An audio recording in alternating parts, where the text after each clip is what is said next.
Muchas gracias, muy buenas tardes. Yo soy Víctor Raúl Benítez, economista, conductor de este programa que hemos dado a llamar Status Report. Hoy me acompaña mi amigo y colega Fernando Masi, también sociólogo, director de CADEP, con quien tenemos pensado conversar sobre el escenario actual multidimensional de varias perspectivas, varias visiones, tanto en lo social, en lo económico, en lo político, también en lo que se ve en las narrativas, en las redes sociales, en la prensa, un pedido de juicio político que aparentemente viene desde los partidos políticos de la oposición con relación al señor presidente y su gabinete, y también, obviamente, sobre la crisis sanitaria, que tiene dos características, y con eso le saludo a Fernando. La primera característica es la gran asimetría que hay en la información. La gente, o todos nosotros inclusive, estamos con una especie de puntos ciegos con relación a las hipótesis sobre el futuro. No sabemos el porvenir, más aún si no tenemos la vacuna. Y por otro lado, una gran ineficiencia operacional, tanto en el sector público, para satisfacer las demandas y necesidades de la sociedad, como también en el sector privado, que tampoco está pudiendo proveer lo suficiente para este momento de crisis. Tenemos noticias, informaciones de que hay licitaciones que son declaradas desiertas en el ámbito de la salud. Y con este escenario le saludo a Fernando Masi. Muy buenas tardes. Creo que está en tu escritorio de CADEP, Fernando. Buenas tardes, yo estoy en Villamor. Buenas tardes, Víctor. Sí, estoy acá en el CADEP y bueno, sí, esta crisis sanitaria tiene muchas consecuencias, no solamente en nuestro país, sino que en los países de la región y en todo el mundo. Con respecto a...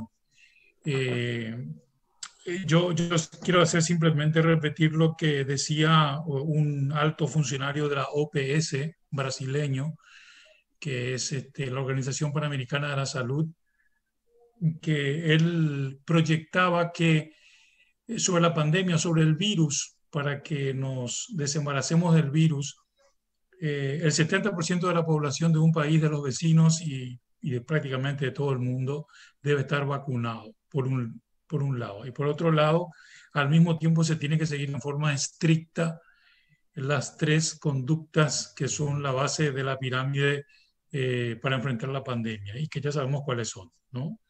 Distanciamiento social, el uso de tapabocas y el lavado de manos.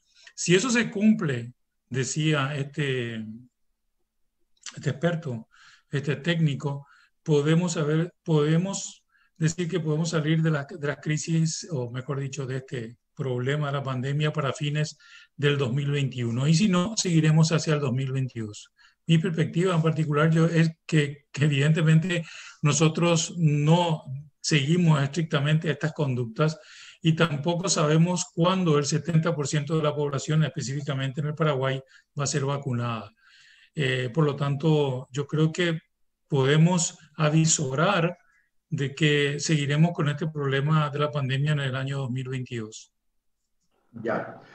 Hay una característica que se da, y ahora un poco en tu faceta de colega economista, también analista, y es que la recesión, mi querido Fernando, es una política pública. Nunca fue así, por lo menos yo no recuerdo, que el Estado dice, pare la oferta, suprímanse, horas de producción y de consumo. Y entonces llega una recesión. Y a eso yo le llamo cautiverio económico. Y por otro lado, en tu faceta de sociólogo, también tenemos un cautiverio político. O sea, tenemos un cautiverio económico como consecuencia de la crisis sanitaria y tenemos un cautiverio político, porque no todas las normas constitucionales están vigentes. Y ahora viene una crisis política y social donde la gente está reclamando, pero los reclamos no son solo sanitarios. Cuando uno ve los carteles, hay reclamos de desempleo, hay reclamos de igualdad de género, hay reclamos de caos en las ciudades, hay reclamos, falta agua, falta luz en mi barrio, dice. Entonces, mi pregunta es, ¿hasta cuándo una democracia, como dice Simon Bauman, o no sé si es Bauman, pero creo que él, dice que la cantidad de caos que una democracia puede soportar, de pobreza, de desigualdad, tiene límites? ¿Cómo ves eso en el Paraguay? ¿Va a haber en este momento una crisis política con la salida del señor presidente o con la irrupción en las próximas elecciones de un candidato disciplinario, autoritario? ¿Cuál es tu expectativa al respecto?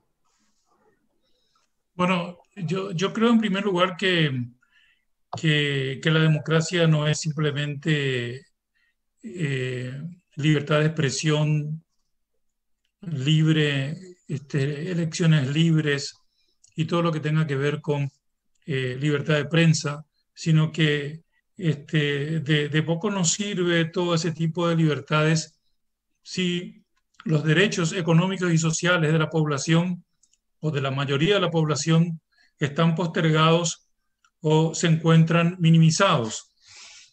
Y entonces cuando sucede ese tipo de cosas es lo que tenemos es una democracia de baja calidad.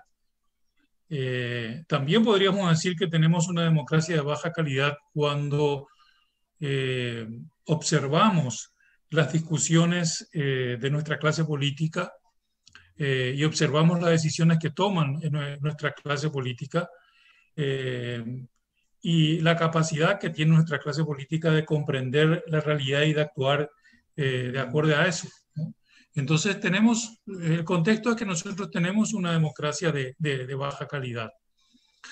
Y lo que mostró la pandemia sencillamente es que demostró mucho más de lo que ya la gente corrientemente ha sentido en el Paraguay, pero como algo, eh, como algo que no se ponía en movilización y protesta, que es la falta de protección social de la mayor parte de la ciudadanía paraguaya, ¿verdad? Si nosotros miramos simplemente las cifras de salud del Paraguay. Sabemos que hay un 9% que tiene seguro privado de salud, un 21% que tienen el seguro del IPS de salud porque están en el sector formal y hay un 70% que tiene que hacerse cargo del Ministerio de Salud.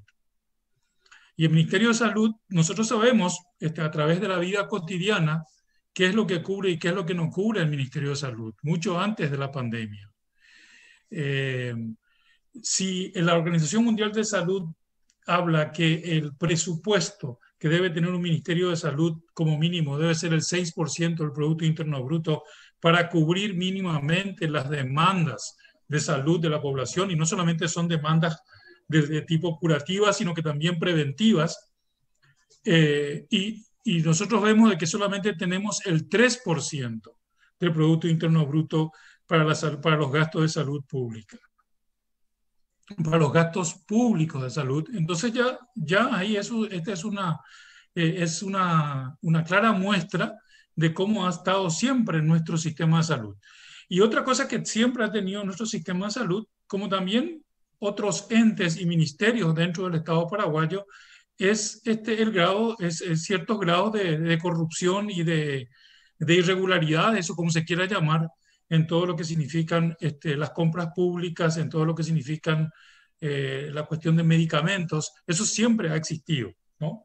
Que pudo haberse agravado incluso más con la pandemia. Por lo tanto, esas son realidades que todo el mundo conoce, que es Vox Populi, pero que seguramente en una situación límite como la pandemia se llega a un hartazgo, y que sumado a otra serie de fallas del gobierno actual, no precisamente en cuestiones de la salud, sino que en otros aspectos de la política pública, entonces eso hace que la gente se movilice como se está movilizando hoy, con un grado con cuestiones incluso sin precedentes, porque las movilizaciones no son movilizaciones precisamente de los partidos políticos. Es una movilización yo diría, de una clase media que ha crecido en el Paraguay y que se ubica geográficamente en Asunción, el departamento central, en Ciudad del Este y todo el cono urbano de Ciudad del Este y en Encarnación, que son las ciudades principales, y que es un grupo interesante tanto en número como en en educación, en conocimiento y en interesarse en lo que en lo que son las políticas públicas y hacia dónde vamos, ¿verdad? A través de lo que escuchamos constantemente, cuáles son sus manifestaciones a través de los medios de comunicación o a través de las redes sociales. No creo, sin embargo, que todavía no, creo que nos falta que haya una parte más numerosa de la población paraguaya que pueda unirse a esto y pueda dar más fuerza a esto para tener un resultado político importante, ya sea hoy o ya sea en las próximas elecciones, como decís, ¿no? Y por otro lado, sin embargo, tenemos otro fenómeno, hablando de elecciones, porque que es un fenómeno un poco también que se ven en otros países acá de la región, que es a medida que vamos, si uno mira cómo fuimos pasando las elecciones desde 1990 en adelante y la participación, la última creo que tuvo una participación del 60% nomás del electorado. Hay un 40% que no votó y yo creo que la gran parte de ese 40% que no votó es la gente joven y de clase media, que es la que hoy se está manifestando y a cual nunca, no sé si decir que no le interesó la política, pero por lo menos esta clase política no le interesa, ¿verdad? Y sobre esta clase política es la que las críticas van lloviendo por parte de ese grupo. 40% es mucho de no participar en las elecciones, pero yo creo que es una forma también de protesta que ahora se está eh, manifestando de otra forma, ¿no? Se está manifestando de otra forma. Que tenga una fuerza determinada para ir a un juicio político y para que se hagan elecciones antes del año 2023, como se está planteando, yo no creo tanto, ¿verdad? Pero yo creo que es saludable, yo creo que es saludable que ese grupo vaya tomando conciencia y vaya movilizándose mucho más y que también tengan su presencia en las votaciones, porque en un sistema democrático finalmente votamos, ¿verdad? No, pues si no, estaríamos ya llegando a lo que vos decís, que podemos llegar a un proyecto autoritario en los próximos años, ¿verdad? A pesar de que ciertas encuestas como Latinobarómetro, por ejemplo, que se hacen en toda América Latina, señalan que en Paraguay hay mucho más que en otros países de América Latina, hay una población mucho más afín a los proyectos autoritarios que en otras poblaciones, que en otros países de América Latina. Eso también es algo que hay que tener en cuenta porque es una herencia del electronismo que está ahí, como que parece latente, pero que tiene su peso importante y que no, digamos que no ha aceptado nunca probablemente la democracia en sí, que fundamentalmente significa tolerancia, ¿no? Y significa Claro. discusión, debate, ¿verdad? Así como vos decís que nuestra democracia tiene una baja calidad, también el grado de contrato social, la calidad del contrato social, la robustez del contrato social y del capital social en la sociedad paraguaya, yo mido con otros dos indicadores. Uno de ellos es la presión tributaria. La presión tributaria mide un poco en qué grado los que producen o los que consumen están dispuestos a pagar impuestos y es entre 9,9, estuvo últimamente 13, etcétera. Y en los últimos 17 años el PIB creció en promedio, si voy a hacer un suavizado por mínimos cuadrados, 3,7, 4%. Pero la presión tributaria crece 0,5%, Fernando. Te paso ese dato. Así es. Así es. Y allí tenemos hoy yo a lo mejor una coincidencia, pero quiero profundizar sobre ese análisis. Ese es un tema.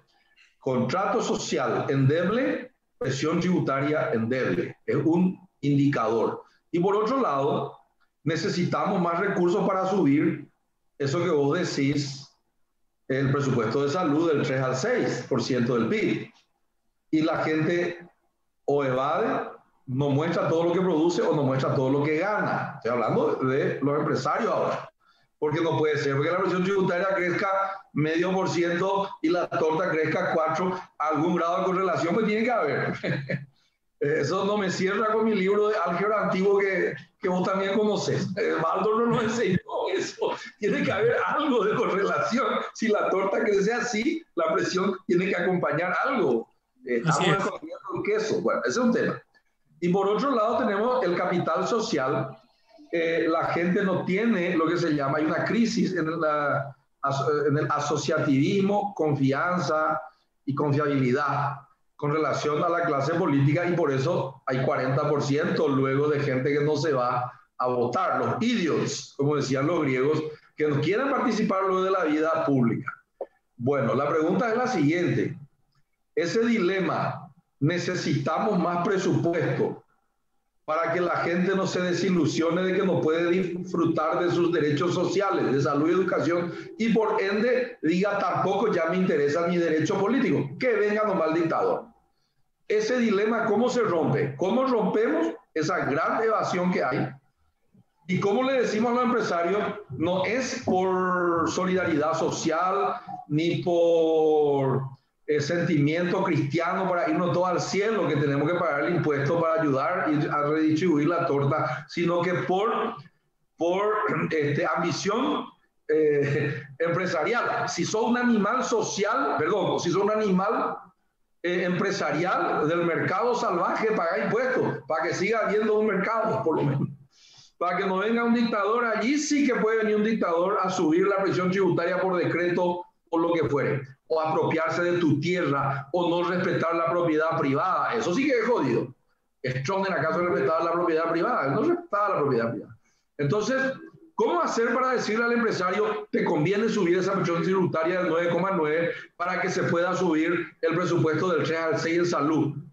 ¿Quién va a convencer de eso? ¿Y por qué la gente no puede hablar de eso? Porque no hay capital social, no hay redes de confianza, confiabilidad y asociativismo. Argel es la pregunta, pero qué gran dilema. ¿Qué análisis hace al respecto? Yo creo que hay empresarios que entienden que se debe subir la presión tributaria. Son los empresarios que entienden más el mercado, que entienden más lo que significa una sociedad capitalista, que entienden que la pobreza tiene una cara social, pero al final es un problema económico porque es un problema de ingresos, y que entiende que si bien nuestro mercado es pequeño, tampoco podemos pegarnos el lujo de tener a un 30% de la población fuera de ese mercado, ¿no? Entonces, todo el mundo entiende, sabe de que cuando existe una población cuyos ingresos apenas superan el salario mínimo, esa población, es decir, esa población no debe pagar, esa mayoría de la población no debe pagar impuestos. Los que deben pagar impuestos son los que ganan 10 millones de guaraníes para arriba, ¿verdad? Pero el que gana 10 millones de guaraníes mensuales no puede tampoco pagar el mismo impuesto del que gana 200 millones o 1.000 millones de guaraníes mensuales, ¿no? Esa es la cuestión tan simple, digamos, que se entiende en todos los países que tienen un modelo capitalista, porque no estamos hablando aquí de otro modelo que no sea capitalista y de mercado, ¿verdad? Y que entonces entienden de que los impuestos los pagan los que tienen más y es para asegurar la calidad de la mano de obra que tienen que contratar en términos de educación y de la calidad de mano de obra que tienen que contratar en términos de salud. O sea que no es una cuestión simplemente moral y de que uno tenga conciencia o no conciencia de los derechos sociales de la población si es que yo soy, si es que yo estoy pensando como empresario, ¿verdad? Yo puedo ser un empresario con una mentalidad muy amplia y entender también lo que son los derechos sociales, pero desde el punto de vista estricto económico, yo tengo que entender que el mercado, de que todos tienen que estar en el mercado, ¿verdad? Que todos tenemos que comprar y vender en el mercado, que nos conviene hacer ese tipo de cosas y que no podemos usar el argumento de que voy a pagar mis impuestos cuando termine la corrupción o se deje robar dentro del Estado, ¿verdad? No existió, digamos, la corrupción o los márgenes de corrupción que hasta ahora no se pueden cuantificar económicamente en ningún país ni en desarrollo ni desarrollado, ¿verdad? Esa corrupción siempre ha existido y otro tipo de irregularidades siempre ha existido. Pero ahora, yo pongo simplemente este aspecto que tiene que ver con la cuestión salud y de la protección social. En Argentina y en Brasil existe corrupción, pero la cobertura que tienen los servicios de salud pública y los servicios de protección social son mucho mayores que en el Paraguay. No voy a poner el caso de Uruguay, porque ahí prácticamente la corrupción es muy mínima, si es que realmente existe, ¿verdad? Pero vamos a poner estos países que son más grandes que los nuestros, pero que tienen una cobertura mayor, o sea, que se hacen las cosas a pesar de la corrupción. La corrupción se tiene que ir reduciendo, ¿verdad? Pero fíjate, yo te decía, por ejemplo, 3% tenemos de presupuesto para la salud pública. La OMS dice 6%. O sea, que no es un problema de corrupción. O sea, la corrupción probablemente esté reduciendo ese 3%, ¿no? Pero aún sin corrupción, si nosotros, si nosotros aprobamos en el Congreso que solamente un 3% del equivalente al Producto Interno Bruto debe ir en salud, y nos olvidamos que si es con corrupción o no, es solamente el 3%, es porque realmente nos está faltando recursos que tenemos que utilizar para otras cuestiones. Los empresarios tienen que entender de que la infraestructura física, por ejemplo, que es lo que más le interesa a los empresarios, se tiene que ir cada vez más financiando con fuentes genuinas del Tesoro, que significan recaudaciones tributarias, porque el endeudamiento tiene un límite y el endeudamiento lo pagamos otra vez con esas fuentes genuinas del Tesoro. Y que si nosotros seguimos en ese 9,9% de presión tributaria, no podemos seguir ampliando nuestra red vial. Por lo tanto, eso de que yo tengo que esperar de que termine totalmente la corrupción o de que terminen todas las irregularidades, yo diría, bueno, contribuyan a que eso termine, porque según un estudio del Banco Interamericano de Desarrollo, la ineficiencia del gasto, y en la ineficiencia entra todo, es del 4% del Producto Interno Bruto para el Paraguay, la ineficiencia del gasto público. Pero 3% de ese 4%, o sea, 3% de esa ineficiencia está ¿dónde? En las compras públicas. ¿Y qué son las compras públicas? Ahí hay dos actores. Ahí se baila el tango. Y el tango se baila de a dos. El funcionario público y el empresario que está en la licitación. Entonces, atención, señores. Acá, para reducir la mayor parte de la corrupción, tenemos que ver cómo terminar con ese problema entre el funcionario público y el empresario. El empresario que está colaborando para la corrupción, según ese estudio del Banco Interamericano de Desarrollo. No digo yo todos los empresarios, los que venden al Estado, pero hay empresarios muy grandes que venden al Estado y otros que como vos decís, no se quieren presentar a licitaciones boicoteando o saboteando la obtención de medicamentos en un momento muy grave como es de la pandemia. Entonces yo lo que diría al final, no, y la contradicción, también la contradicción de decir, no, no queremos que el Estado sea más grande, ¿verdad? No, porque eso molesta al mercado. Y después decir, pero después uno escucha de las bocas de los propios líderes empresariales decir, pero si el Estado no está presente ahí. El Estado esto y el Estado no otro. Por un lado decimos que no queremos que el Estado sea más grande, en realidad el Estado paraguayo es mínimo, ¿verdad?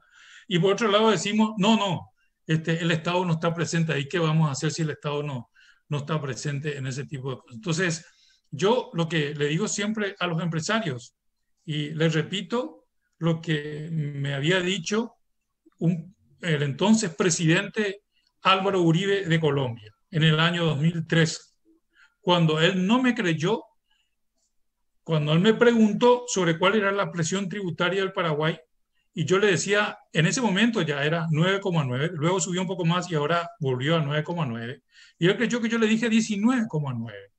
Y yo le volví a repetir, y entonces me dijo, ¿usted está seguro? Y yo le dije, estoy totalmente seguro. Y entonces él me dijo, mire, yo le voy a hacer una cosa que espero que usted como paraguayo no se ofenda. Con el 9,9% de presión tributaria, el Estado no existe. Y Álvaro Uribe no es de la izquierda ni de la ultraizquierda, ¿no? No, Ni de centro, es bien de derecha, no, ¿no? bien. Entonces, Fernando, esa concepción de que en la sociedad capitalista nosotros necesitamos un Estado fuerte. No solamente necesitamos un Estado fuerte para cubrir las necesidades de calificación de mano de obra o de los derechos sociales, sino que también necesitamos un Estado fuerte para ser el árbitro en el mercado. Porque si no, el mercado está librado a su suerte, ¿verdad? Es decir, ¿cuánto tiempo después de cuánto tiempo nosotros tenemos una suerte de institución que regula la competencia, que es CONACOM? Hace pasaron 4 o 5 décadas. años creo que se creó Sí, sí, hace ¿verdad? poquito. Pasaban décadas que no teníamos. Esa es una función muy importante del Estado como regulador del mercado. Sí, Pero fíjate vos qué es lo que pasa en la CONACOM también. Que los miembros de la CONACOM que van a ser elevados al Poder Ejecutivo para su nombramiento tienen que pasar por el visto bueno de las asociaciones empresariales. Entonces, ojo. ¿en dónde estamos? ¿Verdad? O sea, somos juez y parte. Es decir, si yo como asociación empresarial veto el nombre de una persona por H o B motivo, ¿verdad?, que es la persona que va a estar en un directorio que me va a controlar a mis prácticas de mercado,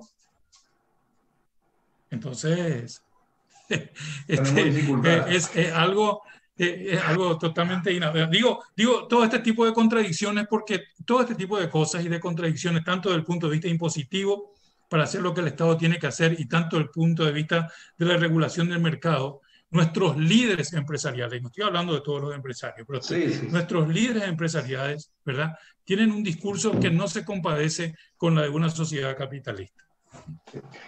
Finalmente, porque estamos sobre la hora, Fernando, una reflexión final, nomás te pediría sobre, y una aclaración, cuando decías 4% es mal gasto, si así le llama el BID, incluyendo dentro del mal gasto la corrupción, y 4%, pero 3% es compra, 3%, eso es 3 puntos porcentuales dentro de ese 4, 3 puntos No, básicos.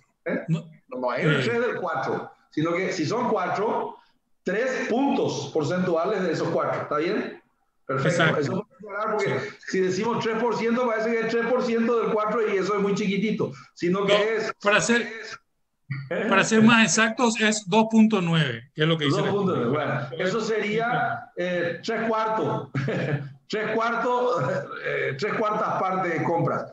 Bueno, y por otro lado, yo creo que vos decís claramente, no son todos los empresarios los que quieren evadir impuestos.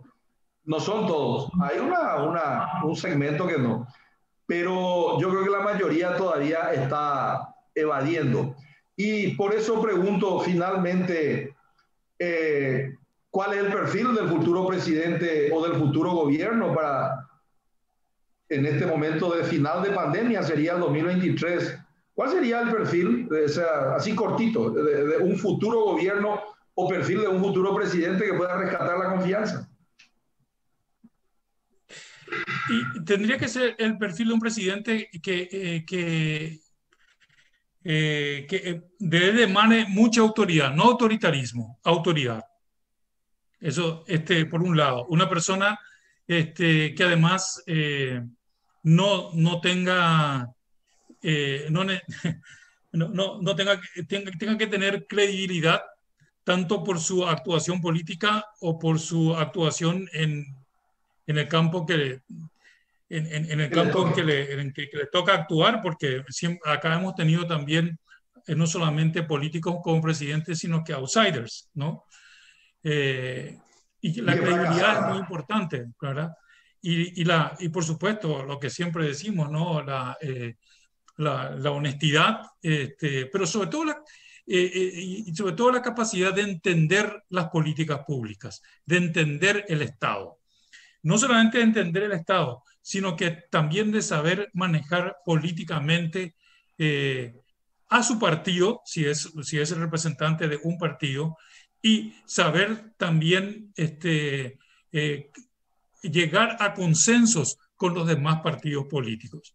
Y yo creo que eso es lo que estamos viendo, que es lo que carece el actual gobierno, Sí. porque ni siquiera tiene consenso dentro de su propio partido, ¿no? Fernando, te agradezco tu tiempo. Estamos con 2 minutos de retraso, ya pasada la hora. Un abrazo pandémico para ti. Saludos allí a Dionisio y a todo el equipo de Cadet. Buenas tardes. Chao, Víctor. Buenas tardes. Gracias. Gracias, gracias.